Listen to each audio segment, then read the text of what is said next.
Good afternoon, everyone. Welcome to this afternoon's wealth creation show. And today we are going to be covering efficiency improving strategies. So this is a good one. And I know you'll like this, Jim, because you like strategies and processes and putting Oh, things. oh my God. Strategy and efficiency and improving. The three words in my vocabulary, which are just, my brain fizzes. Yeah, It's sheer delight talking about things like this. Efficiency, improving strategies. Just that phrase gets me a bit fired up. yeah. Good. So, I mean, I think everybody's got that never-ending kind of to-do list, and they get constant interruptions, and they've got maybe a mountain of emails to get through, and these are just a few of the things, or the many challenges that people in this kind of modern day and the working life and things face. So, improving and being more efficient and having strategies in place is something that is really paramount and kind of alleviating that stress and, Yeah. and feeling overwhelmed. This brings me back to the analogy I remember here. Okay, imagine if you had £64,800 every single day, Hmm. and you had to get rid of that £64,800 every single day, or at the end of the day you lose it, it resets to zero. But next day you get another Yeah, £68,400, and that happens every single day. Would you work on a way to make use of all that money it came in? you would try your best. Yeah. Absolutely. Okay. We have 68,400 seconds in the day. How many people actually look at that and think to themselves, and they'll not, the reset at the end of the day, by the way, and you get 68,400 seconds Yeah. at the next day as well. So how many people actually look at that and think to themselves, I need to make more productive use of my time?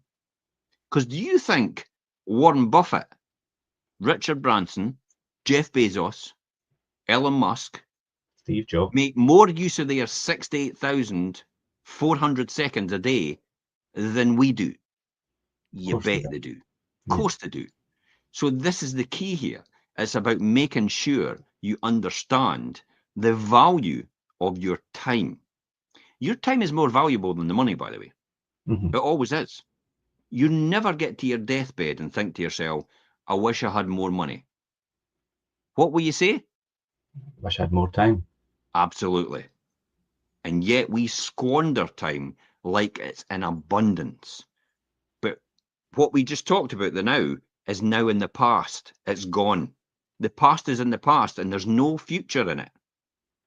So we need to look forward to the future, but we also need to remember that today is the present. And the realize it's called a present, the realization that it's called a present is Yeah. because it's a gift, a Yeah. present.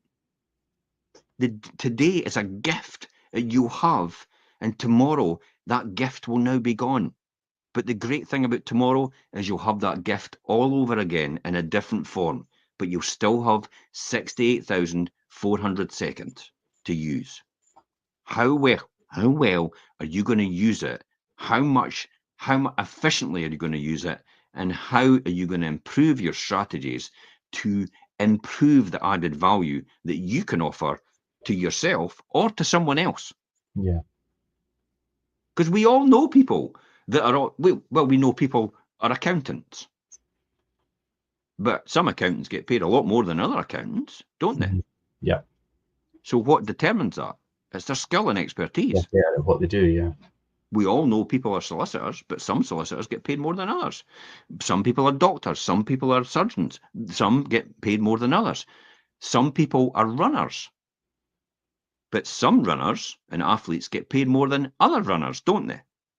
Because Hmm. they're the elite and they get sponsorship, the added value. The top 1% in each industry earns significantly more than the 99% that are behind them. That's an amazing statistic when you think about it. Yeah. That's, yeah. So what does that tell you about expertise? What does that tell you about specialization? What does that tell you about what you should be doing? And this is why you want to talk about this, Richard, about efficiency. This is Yeah. why I want to talk about it. Because efficiency for me is everything. I've got a track record of this, coming into every single job I came into, and I took it from 5 days a week, probably more actually, to 2.5 days a week. Yeah. So basically took the same amount of workload and actually made it 2.5 days a week rather than 5 days a week work.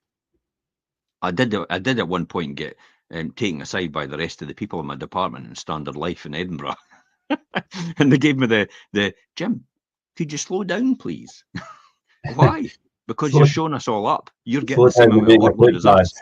And you're literally finish your workload in a couple of days, whereas we take a whole week to do it. And you're showing us up as a result of that. That's why but then when you think about where they are now, I mean, most of them will probably still be working there or in similar type jobs. Yeah. But then I'm the person that's retired and financially free. What does that tell you? Success leaves clues. Yeah, definitely. And efficiency is where it all comes down to. And I mean, it is one of the essential keys to surviving and indeed thriving in what you do and in your work environment and things, and in any capacity really. But many mistake efficiency for working faster and harder. But it's not all about the overtime and the multitasking and things. It's about finding ways to really improve the flow and better manage your time and resources to really boost that quality that you're putting out there. Yeah. Rather than trying to do things all at such a fast pace and get everything done and across the line. It's about finding the most time and cost effective way of doing things. And like you say, Jim, you obviously changed that from a 5, 6, sometimes even a 7-day working week to 2.5 days a week at that time, because you put systems and processes and made things more efficient and streamlined. Look at my buy-to-let business. When I was working as a financial controller, stroke financial director in industry and manufacturing, I literally worked solid. I was working like 160 hours a week. I never slept. I was working middle of the night, middle of the morning, anytime I can get extra work in to get a job done. And yet at the same time, I was running a buy-to-let business. At the same time, it earned more money than what I was working at in industry and created more wealth than any job would ever create in 1 day a week. That's all it was taking. 1 day a week, as opposed to a full-time job. So it'd be And fair people to can actually go in the status. I mean, literally, I was just a property investor or stroke landlord. That's it. But it was the glamour. People, oh, well, what do you do? Oh, well, I'm a financial controller, financial director in manufacturing. Oh, that's great. What do you do? What do you do? Oh, I'm a landlord. All right, okay then, big deal. Computer says no. You know what I mean? But that's how people look at that. They get status. They get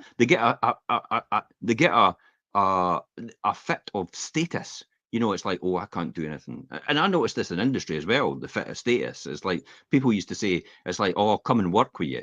And it's like, well, we can only pay this amount. Yeah, that's fine. But can you call me a sales director? Why? Oh, I just, want the title. I was a sales director before, so I don't want to go down. Because they'll see it as a promotion, really. They'll accept a lot less pay, but they just want the title. They want the status. And I'm like, status does not pay the bills. No. Status doesn't pay the bills. It doesn't do anything other than make you look good. This is like the Instagram effect, isn't it? Yeah. Look at Instagram, and Instagram is just for people that want to look good. That's it.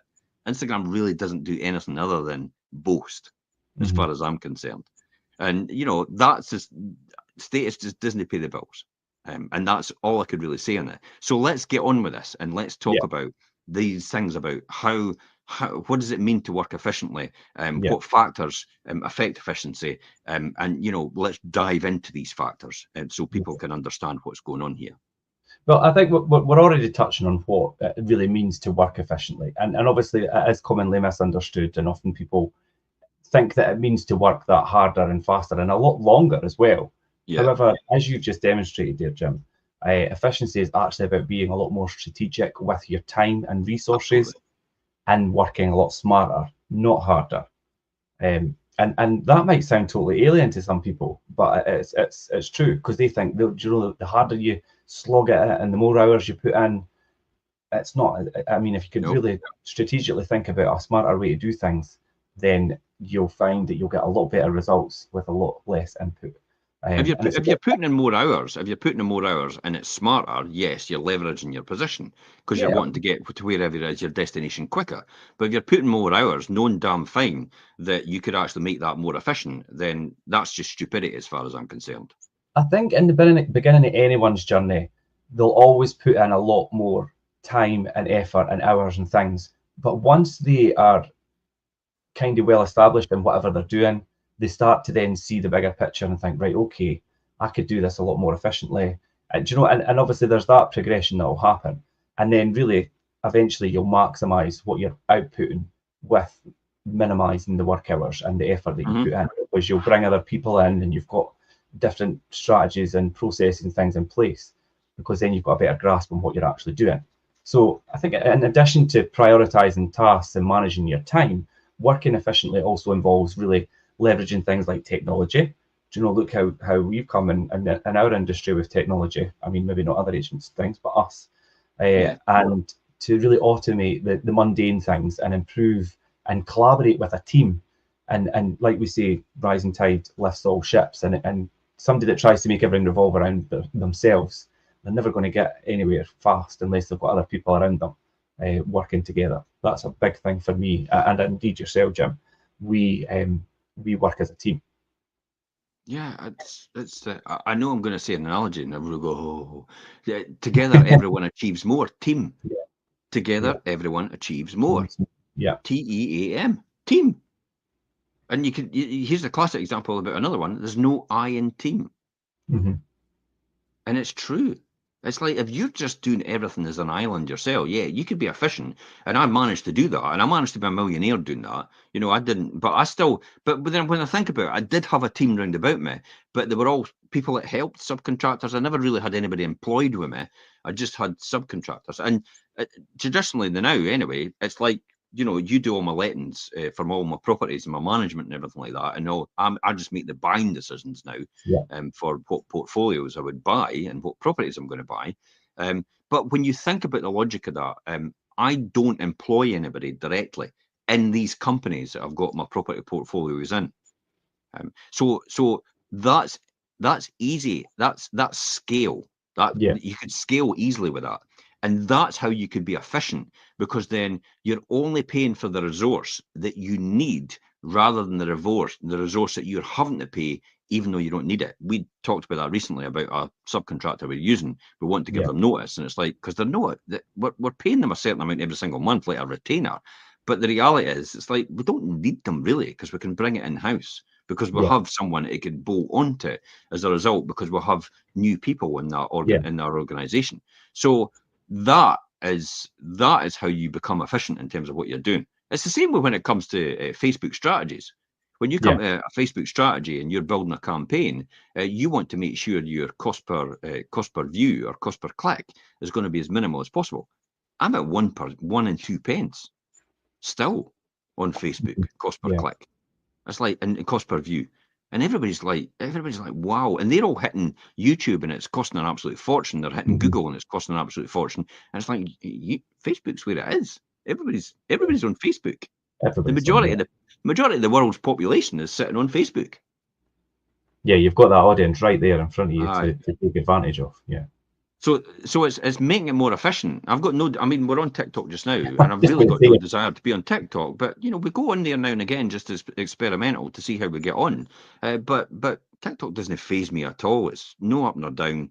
If somebody wants to come on TikTok and they want to learn how to create a huge amount of wealth over a short period of time, then feel free. You know, Yeah, just go into the YouTube channel though, and you'll see all the back catalogue of all the wealth creation shows we've done.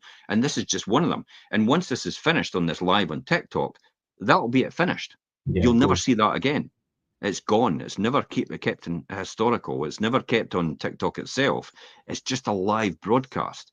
So I'm always surprised why there's not more people on there. Because if I was learning from a multi-millionaire at this point in time, I would be popcorn out and sitting and writing notes Pen and and paper. taking I was notes just and going to everything, pen say, and yeah, paper and everything. And that's the type of things I do. But hey, 95% of people will be broke continued working, or they'll never make it to retirement. That's the statistic.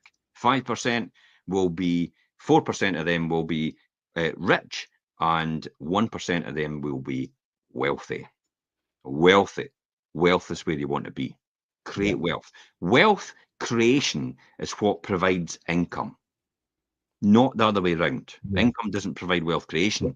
Wealth creation provides income, and you do not chop down the tree that bears the fruit. I think that's where maybe the misconception is with people. They think about wealth as being rich. So they think that income, you need a lot of income and a lot of money to be wealthy. And I make 150,000 a year. I'm wealthy. No, you're not. You're broke at a different level. Yeah. You're eating steak and chips instead of If you've got assets, and that's wealthy. If you've got assets, but assets more than likely it produce income as a result, then that is wealth, because it's intrinsic value locked in an asset, something that's tangible that you can touch. You got crypto, you're gambling, by the way. Yeah. Let's be honest. Yeah, it's taking gamble. I was actually on a SaaS training with Kevin Whelan, and we were talking about SaaS, and somebody goes, "Oh, I'm going to maybe invest 10% of my portfolio in crypto," and I just like, I hate to keep my mouth shut. It's like I'm just coming on this for the first time. Keep your mouth shut, Jim. Don't say anything controversial. It's like, because I was like, "What are you doing?" It's like you're playing with your future. Did you not say anything? No. Well, I'm surprised you were able to hold back. Listen, Richard, I'm not here to tell anyone to do anything. I'm only here to give my opinion. And as I said, it's my opinion. You don't need to listen to it if you don't want to. But success leaves clues. And if I'm where I am and wherever you are, I tell you what, if you've got more wealth than I have, give me a call or contact me, and I'll listen to you, and I'll start learning from you, because I tell you what, I want to get to that next level then, if that's the case. And you are that next level if you're listening to this and you are wealthier than me. And that's fine. I'll listen to you every day, but I'll listen to other people as well who give me strategies in order to increase my wealth and become efficient at what I'm doing. So what factors are we looking for to become efficient? What factors did this take into account? So what about organization then? Yeah, so people watching this might think, do you know, I've tried to be efficient and it's never worked out, and that's what we're trying to cover today is those efficiency improving strategies, and we're going to run through a few of them today, and like organization, planning, prioritizing, time management, and technology as well, because obviously it's a big part of what we do in our modern day lives. But organization, to start off with, Jim, I mean, being organized is such a critical component of achieving efficiency. Do you know, managing your work files, working through your emails, and prioritizing, you could really improve your workflow and help avoid mistakes as well when you do things efficiently, and not trying to do things so quickly. I've fall foul to that in the past, you know, and as you say, Jim, slow down to speed up and be more efficient. And it really ensures that you're able to access the proper and relevant information if you're more organized and have that approach to things. And I'm sure, obviously, you'll agree with that, Jim. For me personally, organization is key and fundamental. If you're not organized, then it's chaos as far as I'm concerned. I'm a bit of a black or white person. It's like there's no grey in between with me. I tend to see the world in systems and processes. So I tend to see things, everything in a place for everything, in order to make it work properly. And the classic formula of organization is McDonald's. Yeah. It's completely ergonomically engineered to be as efficient as possible in delivering the burger and the chips and whatever else that anybody asks for. That is, they've engineered every single tiny minute waste of time out of that process. And that's how McDonald's do it. Unfortunately, you've got human error, which causes, the slowdown in terms of what you do. But they sat there, the McDonald's brothers, you saw the film The Founder, if you've watched it, and they sat there and engineered it and goes, let's sit out in the middle of nowhere and then engineer everything. So when I move here, you move there, he moves there, and she moves there, he moves there. And then we take this and it puts 6 dobs of, tomato sauce on the thing, and then it puts the 2 gherkins on, and it puts the lettuce on, and then it puts the the tomato on top of that, and then they put the wee sprinkle onions, and it all goes in systematic order, and it's actually delivered exactly the same everywhere. So if you go to McDonald's anywhere else in the world, it's exactly the same delivery. So you know what you're getting. What does McDonald's sell? I know what they do, but property. Yeah, but they sell happiness. Yeah, well, that's their slogan. Yeah. Yeah, McDonald's sell happiness. They don't sell burgers. They sell happiness. What does Red Bull sell? Wings. Success. Yeah. Yeah. Results. That's what they sell. That's what a brand is, and that comes back to things like your organisation, and also onto what you said originally was part of that was planning. If you fail to plan, you plan to fail. Yeah, Definitely. Every single time. It's like, why did that not happen? Well, you weren't organised and you hadn't planned it. That's it in a nutshell.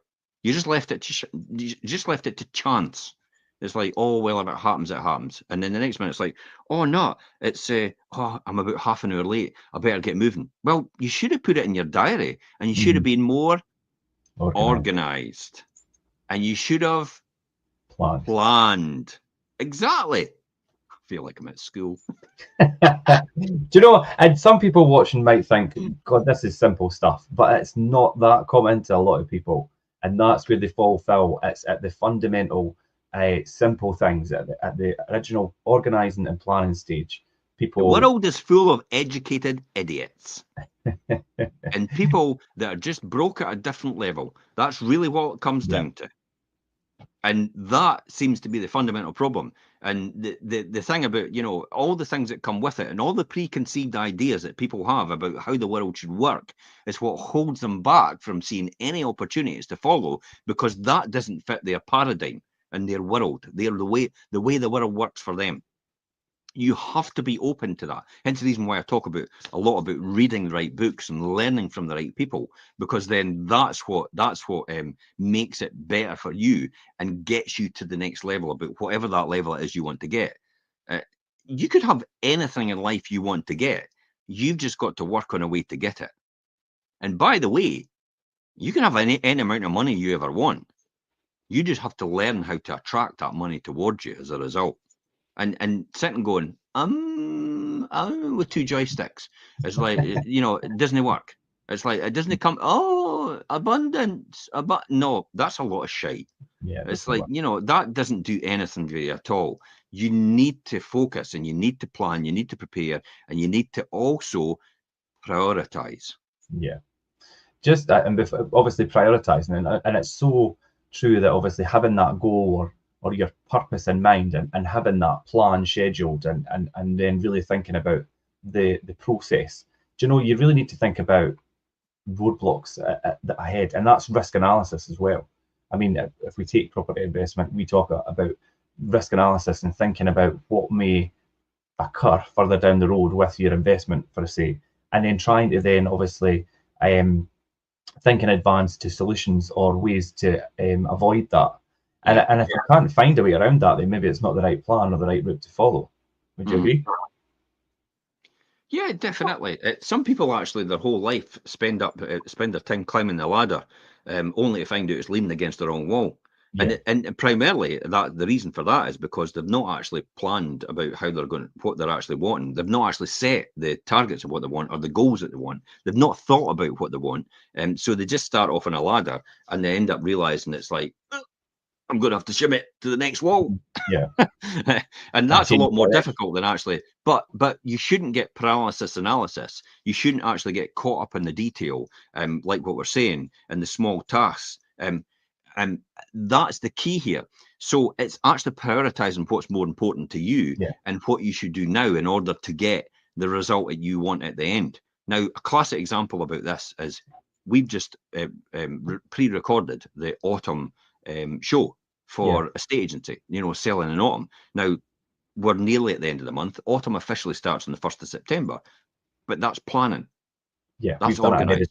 Yeah, that's prioritising, because it's like, I'm not going to get to the 1st of September and go, oh my God, it's autumn. And then I'll have to do it. And then I'll have to rush to get everything on. So this is about organising, planning, and then prioritising what's important. Yeah, I've got to do a contract for somebody for employment just before I leave because I'm going away on annual leave this afternoon. Yeah. So contract employment gets done just now, and I'll send it over to them, and then that'll be that for the next 4 or Fine, 5 you've got days. to think about it, Yeah, yeah. but if I left it to the last minute and then did it when I came back, it's like, flipping heck. And then he has to think about it or go over all the details. Yeah. And then it's meant to be starting on the 9th of You September. might, you It's might like, lose them. I'm leaving it. Yeah, you can see the critical path analysis coming here. Mhm. So for anybody that doesn't understand critical path analysis, it's like, what has to happen definitely now in order to allow everything else to follow from it? Yeah. That's key. Because you don't put the cake in the oven before you've actually put the ingredients in the tin. Yeah. And you have to put the ingredients for the cake in a certain procedure in order to make it work. And then you have to do things like, for example, baking bread and getting it to rise. You have to then put it together, but you have to put the yeast in, and then you have to sit and cure it or whatever it is you do, to make it rise in order before you put it in there. So you have to do all that in advance to get it. You can't just say, I'm going to make cake. I'm going to make a loaf of bread now and put it in the oven. That's not possible. It You needs need time to time rise. for that to go and rise and not everything else to happen in that process. So that's what critical path analysis is at a fundamental basic level. And then what can you do at the same time in critical path analysis as the critical points? So you're identifying the critical points in the process and the timeline, and it tells you they're all the critical points in the timeline. These are all the things that aren't critical, and they can actually be done at the same time in between. Yeah. So then you've worked out your full timeline in the critical path analysis, exactly how long this project should take you, and then everything else you get done in between that time at the same time as the critical path that you've got to do, the one after the other to make it work. And that's how you bring it down to the efficiency and improve your strategy overall.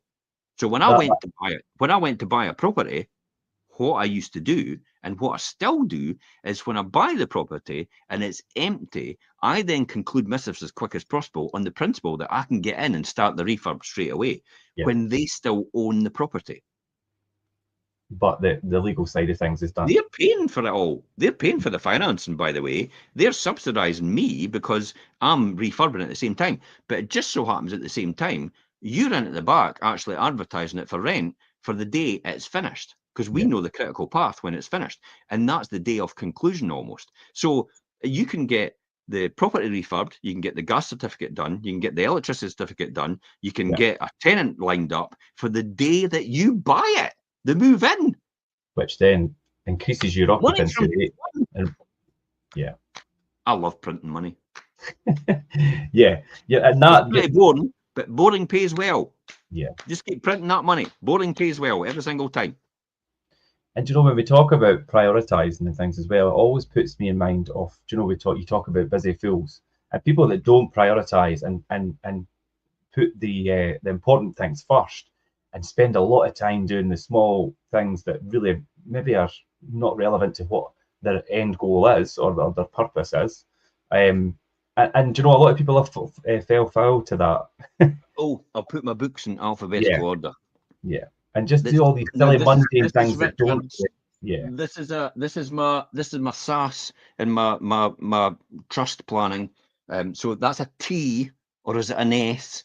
And there's RST. So that one goes after that one. And then I've got the sales, and that's an SAST. Oh, that one goes in between. Oh, wait there now. I could have offered on another house by that time. Could have bought another property in that time. I'd sat and organised the books. Did the books really need organised? No, because it was comfortable. I like organising books. I'm an organiser. yeah, Some people are like that. yeah. Look, I've organised all my tapes in alphabetical order And you for get my caught up videos. in My videos. Look, people yeah, do that, don't they?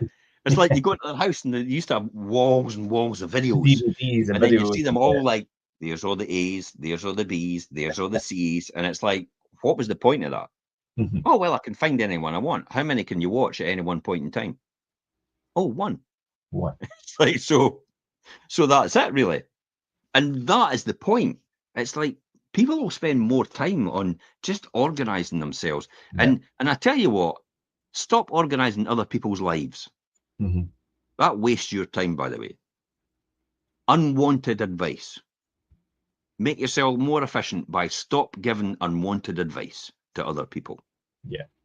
Yeah, as it's a waste of time. Think about your own purpose and your own the benefit to yourself. And time management is so important, and really spend it wisely. And it's so crucial to do that, and to help you work efficiently, basically, and what you are trying to achieve. 64,800 seconds Yeah. every single day. How do you use your time? Is it productive? Are you allocating the time? I tell you what, if we just changed time for money, everybody would be a bit more frugal about how they use their time, wouldn't they? If we Mhm. just equated it to money, don't want we? But because they've got an abundance of time, and time's not really valued by anybody. No one values time. The only way anybody values time, as I said before, is when you're on your deathbed and think, I wish I'd had more time. Time, yeah. It's the most valued commodity in the world. This is why I get really annoyed when people are late. It's like, I'll often just say, forget it. Mhm. Don't bother. You had your chance. If you can't value my time, or even take the courtesy to phone me in advance and say, I'll be a couple of minutes, I'm just round the corner, like Yeah. what I do with my clients when I've got them. I mean, even if I'm like 100 yards from the property and I know I'm meant to be there for 11 and it hits 11 and I'm 100 yards just rolling up, I'm on the phone just before that to say that I'm just round the corner. And some Just people are actually quite surprised when I get to the door and go, you were just round the corner. I'm wasn't just an surprised you phoned me. Why did you need to phone me? And I went, because I value your time more than anything, because your time is the most precious commodity ever. No one will ever say, I tell you what, for another week of your life, I'll take a week of your life at the last week that you're about to live, and I'll take that week and I'll give you £1 million for that week. When you're there, by the way. I give £1 million right now, and you could live another week of your life and sort yourself out when you're there, or I'll give you £1 million for it. I don't think anybody would take that deal when they get there. No. I mean, if you're terminally ill, it's like, yeah, just I right, was go just on, go yeah. on. But do you know what I mean? Because people value their time more importantly, Yeah. and time management is extremely important when it comes down to that. You just don't realize it. It's crucial. It's like, so what are you doing with your time? How productive are you making it? This is why we're doing these videos. This is just all the heavy lifting for me. And it's It's like like for everybody. people don't really understand or appreciate the worth that time is to them until it's too late. Yeah. And that's the thing. And it'll always Whereas I think to myself all the time, excuse the pun, all the time. Whereas I think every time about what am I trying to achieve, and is it a worthy cause, and do I want to pay the price I'm about to pay to get what I'm wanting, and it means in time more than likely. Yeah. And if the answer to that is yes, then I'll go ahead and do it. If I would regret it later on, I know doing it. If the answer is no, then if I'm not going to regret it, then it's no worth anything. It's not worth my time. But stealing people's time is not the. I mean, I'm really up on that about people stealing other people's time. It's the most important thing ever that you've ever got. This is where technology comes into play, though, and how you can utilize technology. Is that exactly what we're doing here? TikTok's running on the mobile. I've got we're streaming over 8 different channels just now on in our broadcasting system, and then that'll go on, and then we'll do other events on the back of that will make more productive use and leverage our position in terms of exposure to what we're talking about. Yeah. Ideally, though, this is just nuts and bolts stuff for the generations as I plan to put all my assets into trust, and it'll pass generational wealth down to my kids, my grandkids, great grandkids, great grandkids, and everybody else by the time I'm popped to a clogs and off this planet. And this will be timeless content that they can understand. And because from my perspective, because remember, if a broke person can't teach another person to be rich. If somebody's poor, they can't teach you to be rich. They can give you advice, but if that advice was any good, they would have followed it themselves, and they'd be rich themselves. They'd be wealthy as a result of it. So that's the key here. The rich I talk about is income. It's income earned. So, anybody that's rich has got a high income, more likely is specialised in their industry as a result of what they do. or leverage their time by using other people's efforts to do that. That tends to be where rich comes from. But they've not really got any wealth because they've not got any assets and they've not saved any money and not put any money aside. That tends to be the difference between the rich and the wealthy. Rich is nice, wealthy is better. Yeah. Wealthy will be rich anyway, but rich will never be wealthy. No. No, there is a difference between rich and wealthy, and I think we've covered that in a previous show, actually. You'll find that in the playlist. But you spoke about technology there, Jim, and obviously the modern kind of age that we live in, and thinking about making better use of your time and being more efficient and things. Technology could be such a big contributing factor to that if used correctly. I think, but we do all spend a lot of time using technology. So it's always good to be mindful of screen time and I mean we're guilty of it ourselves. The time you spend on your phone, you could be deviated from what you're actually trying to achieve by getting drawn in by technology and what's in your hand, basically your phone. It's such an amazing thing. It's such an amazing thing. Let's look at a bare basic level, right? I'm going down to the Big Feasto. I could take my camper van, which is a 1981 T25. Yeah. But I can also have another camper van, which is a new Ford camper van, right? All singing, all dancing. It's got better efficiency in petrol. It can go a better speed, and it's a lot more comfortable. Now, time is of the essence because I've got to get down there, and it's about a 7-hour travel, and I'm going to leave at 3 o'clock, and I've got to get in that campsite, the trampers on my site, before 11, or that's it till the next day. Right. So I am taking the decision that the investment in hiring the camper van, the Ford Transit one, the converted one, is more important to get me there in a more speedily quiet and relaxing way than my T25 1981 camper van, which is like a double-decker bus, or I'm really sure a tractor. It's like it's the old school stuff. It's great. It's nostalgic. This is a VW. It's no a place you're going to take 700 miles and you're going to blast it at 70 mile an hour all the way down there. And that's not going to get me there on time, I don't think. That's the issue here. So that's why I invest in it. And that's the basic thing about technology. That is an up-to-date camper van versus effectively a 40-year-old camper van. Yeah, so that's where it'll make it a lot better. And then when you come to computers, I don't get run-of-the-mill computers. I get like £1,000 computers for the estate agents because I know they're going to be running programs like, for example, Rush, for example, Clap, for example, what else have we got? CapCut.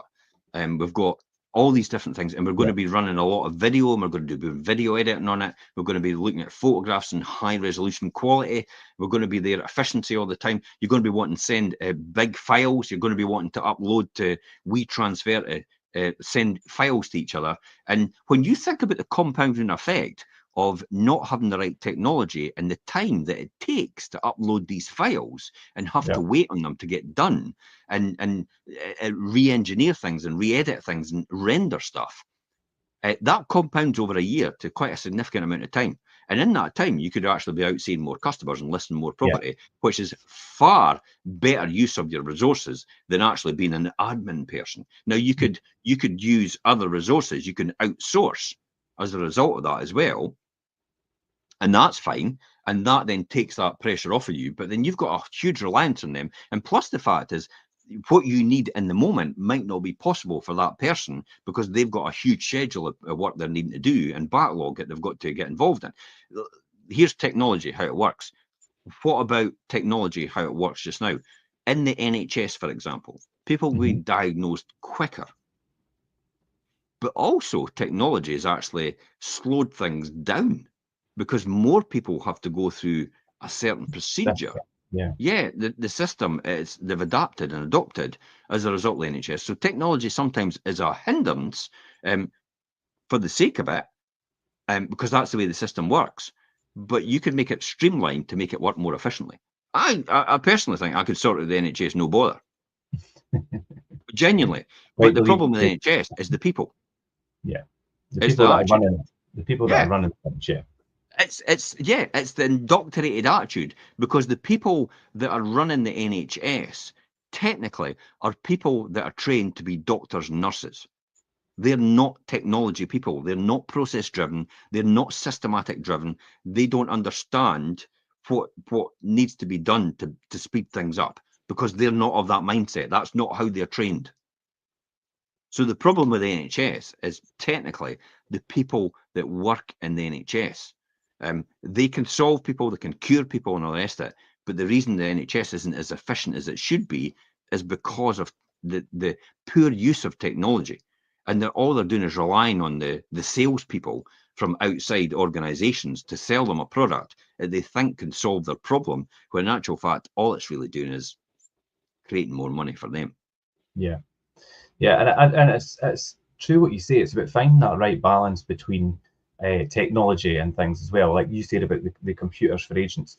Do you know, invest that wee bit more in better technology so things work more efficiently, so then they could spend more time dealing with Yeah. people in person. Do you know, You- having that balance, or even with you- your. You'll Sorry. not remember this, but do you remember floppy disks 5 1/4? Yeah, I do. Yeah. The 5 1/4 When I ones, was at school, IBM. yeah. Yeah. When I first started at still at Tillis Russell, the paper mill, years ago in the early 90s, I started there, and they had the XT IBMs with 5 1/4 floppy disks that you put in to Right. get programs on for spreadsheets.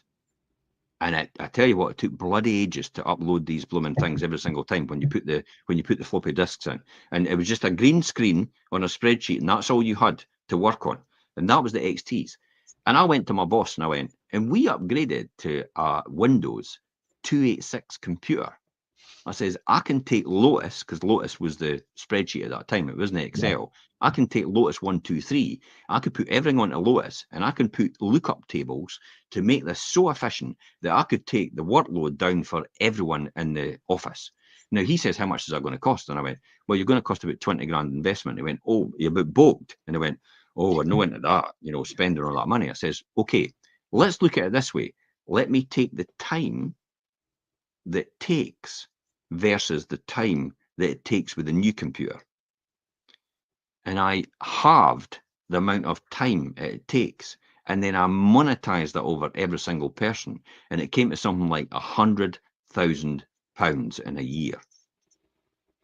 And what did he do? Let's get everything changed. Yeah. And that's a great example. Because he gave me one, but what he did was he gave me one 286 in the beginning to actually prove it. And I did the same with Balfours and Leaving as well. I did exactly the same with them as well. When I came in, they were doing the same thing. They were using all the old IBM 5 1/4 floppy disks. We went to the 3-inch or whatever it is floppy disk, 3.5 or something like that. But we had hard disks, we had Windows, we had Lotus 123, and I took all these spreadsheets with lookup tables, so you didn't need to type everything in all the time. As a result, I looked up the table, put in the formula, there's the result. And that's what I did every single time. And then they computerized all their department and upgraded all their systems as well. And then I even went to the point, it's like, do you know I have to walk downstairs to get a printout every single time I need a printout to the computer room? I says, can I not just get a Wi-Fi or a networked printer in my office? Mm-hmm. And he went, well, how much is that going to cost? And I went, it's going to cost you about 15 grand to do everybody. Oh, what? 15 grand? You could just, okay, let's look at it this way. How long does it take to walk down to get that computer printout at the office downstairs? Oh, well, yeah, probably about, 5 minutes? But that's nothing, he says. I says, but multiply that over 20 people. There's 100 minutes straight away just to get one printout for each person. 100 minutes. I says, then multiply that by how many times a day did they get printouts? About 6 times a day. Well, there's 600 minutes every day. I says, how many days of the year do they work? 247 times 600. There's 148,000 minutes a year. Divide that by 60. There's 2,470 hours. And then multiply that by £10 at that time. There's £25,000 a year. Buy the printers. Buy the printer straight away. Because I says, what happens if any of these printers are faulty? Or these printouts? They'll have to come upstairs, they'll have to print it all over again, and they'll have to walk back downstairs again. That's even worse if it doesn't print out properly. What happens if it's no there? Then they have to come up and look at their computer to see if it's there. Buy the printers. Black and Buy the bulk, yeah. printers, Jim. Just get them. Just get them. Put them in.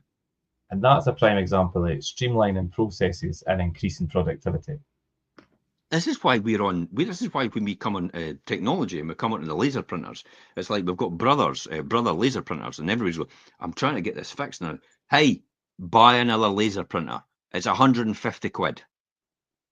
Throw the other one out. Oh, but Yeah. it's 150. Do you know how long you've spent on that? You just need to spend. Look at it. Your time charged out is £50 an hour, effectively. When you think about it, that's 3 hours. If you fanny about with that laptop or that computer or whatever it is, or that, you know, that laser printer or that technology, messing about trying to get it to work for 3 hours, which you probably will, then you've lost your money. Yeah. And then you've still got to order a new laser. So for God's sake, throw it away and buy a new laser. But we've only had it a couple of months. I couldn't care less. Stop it. And the very fact that you've had that conversation with me has now cost me time as well. And I can be charged out at £4,000 an hour. And people will be wondering at the moment, really?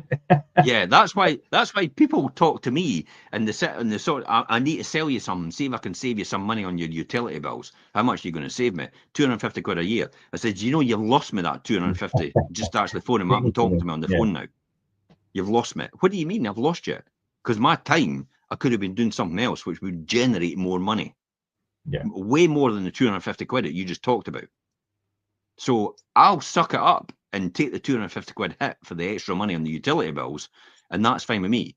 But if you want to talk to the accountancy department, who are charged at 50 quid an hour, they might consider it. All your books, yeah. Yeah. So I just divert everybody now. It's like, I'm not doing that. I'm not doing this. I'm not doing that. I'm not doing this. Because it's all about maximizing it with the technology and the organization and the planning and the prioritizing and the time management that you have overall. Yeah. Yeah, these are all things that could really help you become so much more efficient in what you do. Let's have a wee talk about the advantages of actually improving your efficiency, because people could think, all right, I'll do all this, but how's it going to better for me? How is it going to be more advantageous to me and my goals or my purpose or whatever? And improving their efficiency to really have a profound advantage on them. And I think there's a lot of ways you could look at it in a business aspect and in a personal aspect as well. But I mean, ultimately, it always comes back to your time for me. But you can expect to kind of see benefits when you really focus on streamlining your tasks, as we've just explained there, and optimizing your workflow and how you approach things. Increasing your productivity, like you used that example there, Jim, in your previous employment back in earlier years. Increasing the productivity is really how you took that strategic approach to the normal workday and improved it and really enhanced the output and ultimately created better results with a lot less effort. And it maybe takes something that's a lot more process driven to really make that clear or point that out to people, as you've obviously done. And we're trying to obviously make people aware of how that could benefit them on this show today.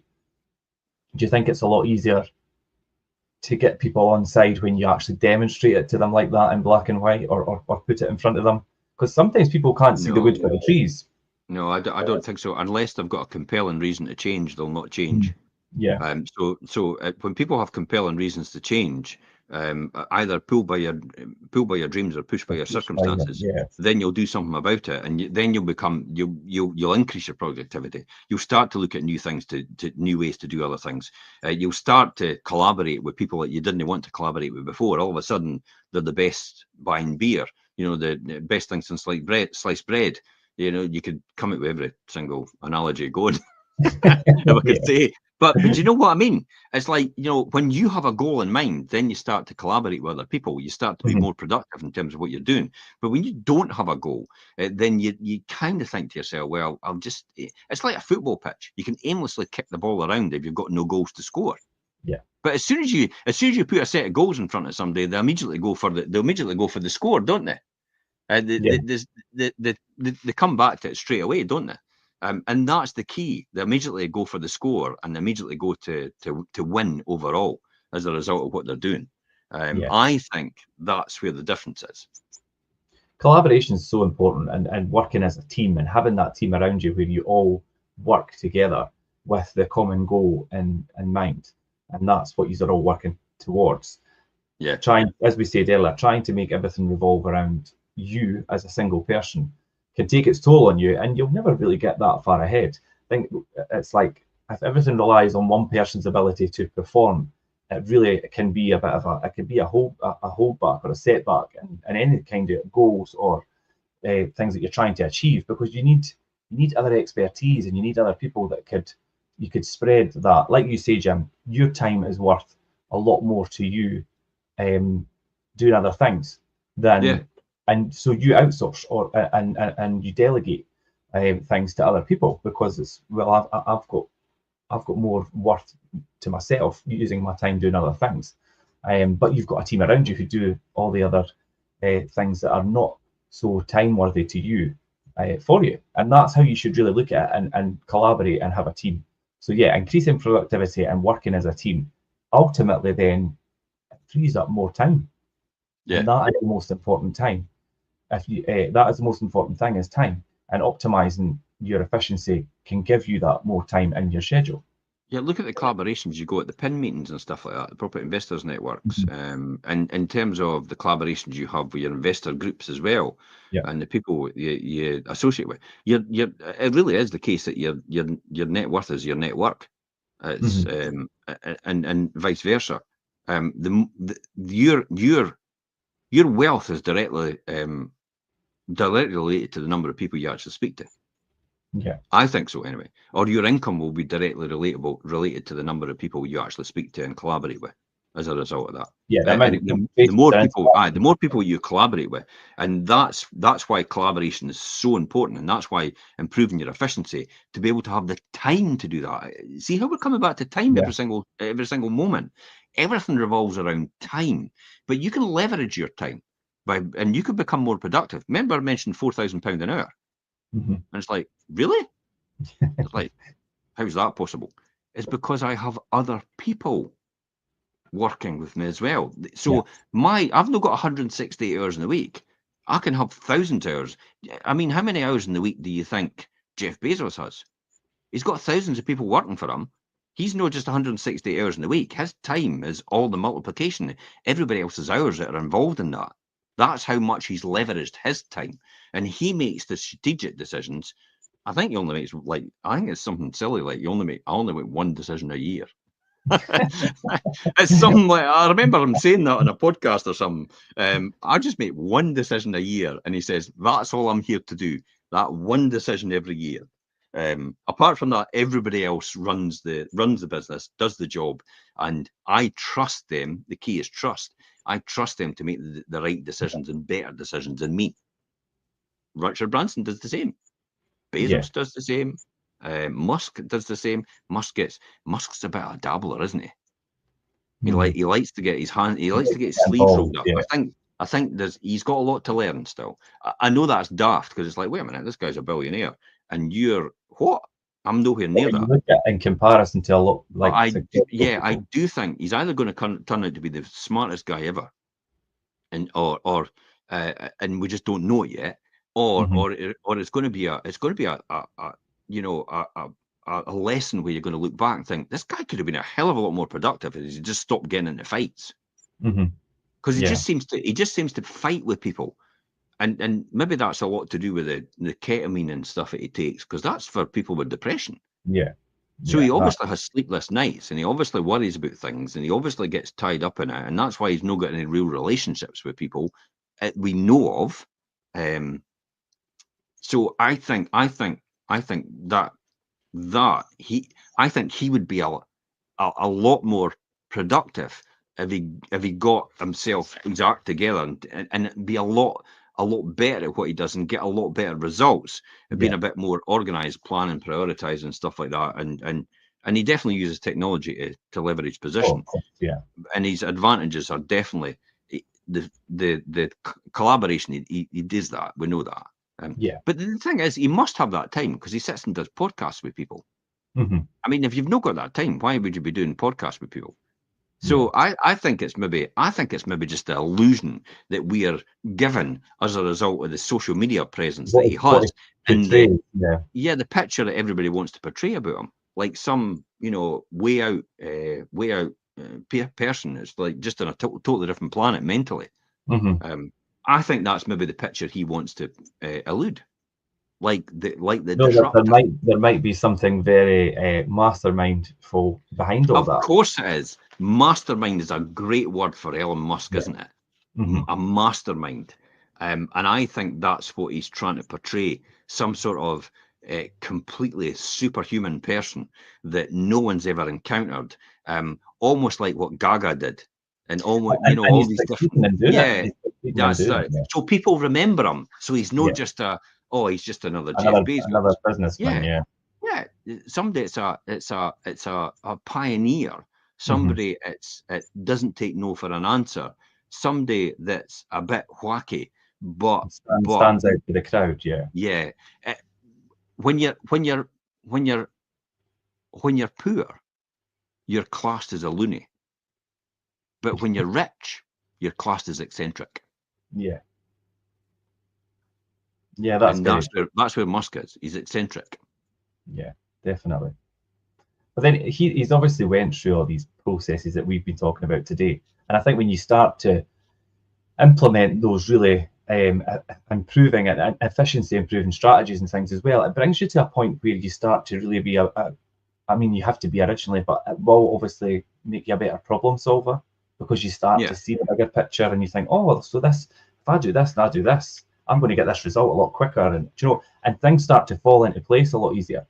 And you Let start me to give you see a recent analogy there. yeah, We've done well. A recent example, actually. yeah, What about the two properties that guy came to me and says, I'm thinking about, selling my two properties. yeah, Immediately I went to you and says, how much would I get for that rent? It's yeah, on at this now. How much would it be realistically?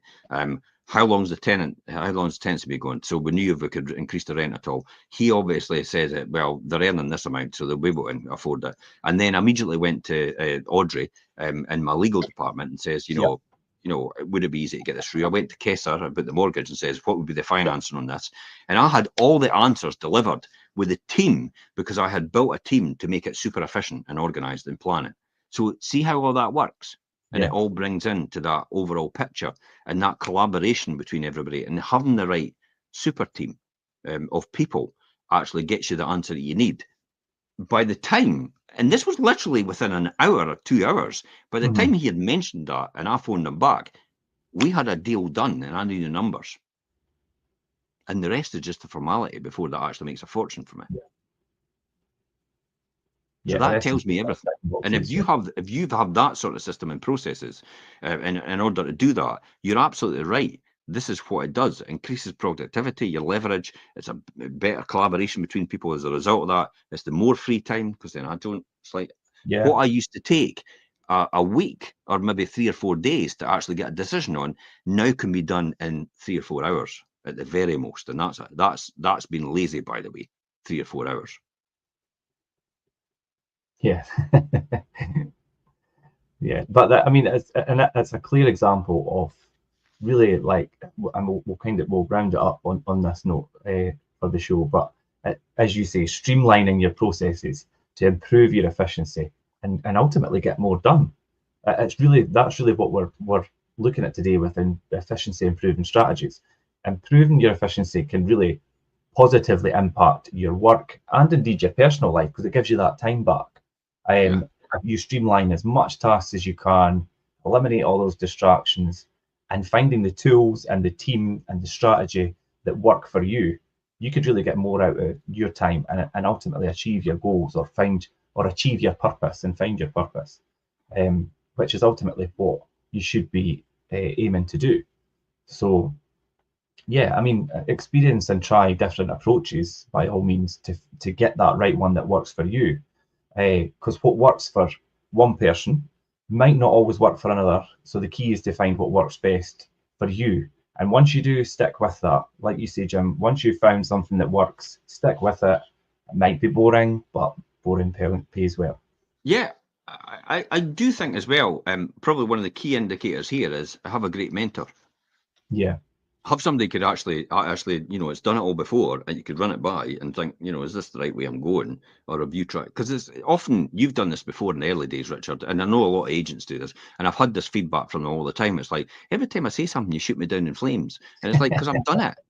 I've done Yeah, it. It doesn't work. I It know. doesn't work. I know you want to be productive. I know you want to have great ideas. I know you want to think you want to change the world, but I've done it. Yeah. Just trust me. It does not work like that. Just follow the system. See what I And mean with about human error and and human with a people? mentor as well, I think it's important. Be careful about who your mentors are. Are they actually successful in the field that you're interested or involved in? Is their advice going to actually help you get to where you're going to Yeah, be? Definitely be careful of who never you a take truer word advice. said. Yeah. So, yeah, that was really good advice here, Jim. And I think it's good to relate these kind of strategies and things to personal experience, which obviously you've given us today. So, I think that was a really good kind of like example of how improving your efficiency could really help your ultimate end goal and your purpose. So, I yeah, imagine that. Yeah, I mean, efficiency now, improvement strategies. as I said, looking back, what used to take 4 days now can take 4 hours. Hmm. Yeah, it's crazy how you And could condense that. in a world where somebody wants to get a deal done and you've got a motivated seller, definitely, you want to get that straight away. Or what's happened is time kills all deals. The next minute, it's like they're phoning everybody else, and now everybody else is in the picture. Yeah. That's what I would say. So if you can get a result and you know exactly your numbers, the rest is just a foregone conclusion to success. Hmm. It's a guaranteed financial freedom blueprint. Yeah. Yeah, and to condense something from that period of time into such a short period of time is just that's the amazing and that's the result that you want, and that's how you want to better use your time. Um, Yeah. so yeah, okay. Well, we'll round it up there today. Thanks for that, Jim. That was quite a good, some good insights there. Thanks to everybody who's watching. Anything you want to ask, jump in the comments and come to us anytime. We will be back Monday 12:30 for the Wealth Creation Show as usual, and I'll leave it there today. Thanks, Jim. Bye bye for now.